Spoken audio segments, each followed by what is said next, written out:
Hi, we're back again. My name is Tanika Williams, and I'm the Master Trainer with Dignity of Children, and I'm so glad that you joined us today.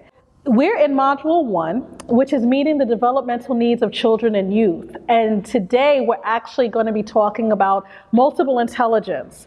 Now, some of you might have heard about multiple intelligence before. The theory behind multiple intelligence was that Howard Gardner came up with this idea that when we think of intelligence, there are several intelligences that you can look at. Now, many of you, when you think of intelligence, you're probably thinking of the Einsteins of the world. You're probably thinking of those folks that are math, science oriented. But actually, that's just one piece of the puzzle. The fact is that multiple intelligences span across 8 different categories, if you could even imagine.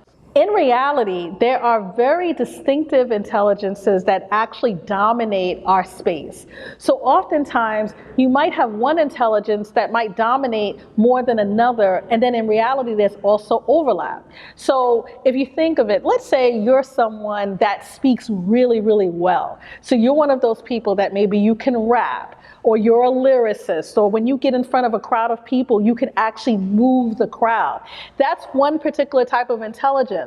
Now, you may have other intelligences that dominate, but that's the one that comes up most often. So when we think of intelligences, usually we think of specific kinds, but in reality, there are 8 different kinds. So ultimately, there is usually one intelligence that's more dominant than another. So for example, for as long as I could remember, I've always been one of those kids that just love to talk. In fact, my parents used to say to me, "Would you ever shut up?"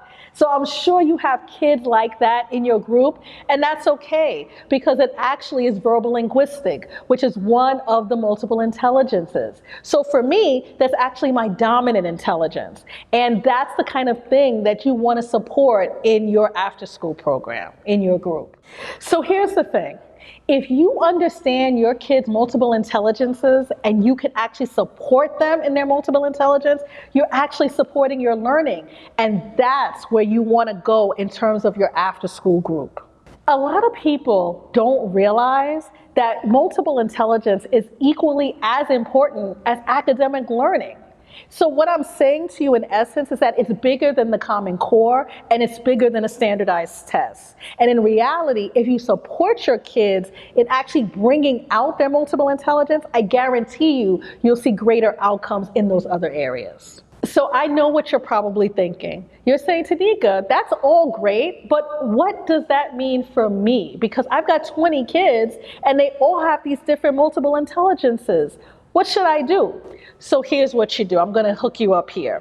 You want to find activities that are going to help support them in those multiple intelligences and actually bring them out. So for example, I told you before, I'm a verbal linguistic. So for me, activities that support my ability to be in front of a group of people, that support my ability to speak, are going to be things that are going to support that specific multiple intelligence. And as we go along, I'm going to be giving you some specific, concrete examples that you can use for each of the multiple intelligences. So the 8 different multiple intelligences are bodily kinesthetic, interpersonal, intrapersonal, verbal linguistic, logical mathematical, musical, naturalist, and spatial.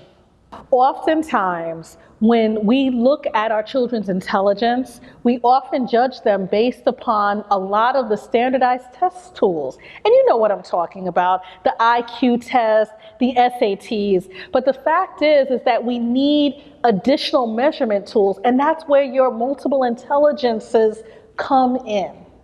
Your kids are a lot smarter than you think. So ultimately, I've given you a brief overview of the multiple intelligences, but as you look at some of the other videos to come, there'll be some additional resources and fact sheets and some groovy videos that will help you out as you continue. And I look forward to seeing you on the next video. I'll see you then.